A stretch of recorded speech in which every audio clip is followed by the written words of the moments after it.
কাজেই হে যুবক, বাংলাদেশের বিএনপি, আওয়ামী লীগ, জামাত ইসলাম, এনসিপি, জাতীয় পার্টি, ইনকিলাব এগুলোকে নিয়ে রঙিন স্বপ্ন বাদ দাও। তোমরা জিহাদের স্বপ্নকে বুকে লালন করো, শাহাদাতের তামান্নায় উজ্জীবিত হও।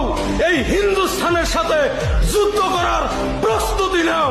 রক্ত দিয়ে হলেও এমন একটা রাষ্ট্র কাঠামো করতে চাই যেই রাষ্ট্রে ইনসাফের রাষ্ট্র গঠিত হবে।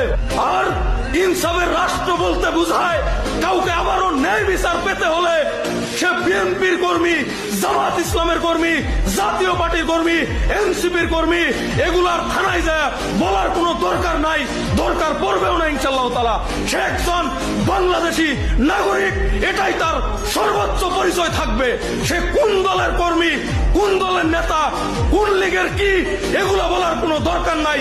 বাংলাদেশের সার্বভৌমত্ব রক্ষার ক্ষেত্রে কোন দল বুঝি না।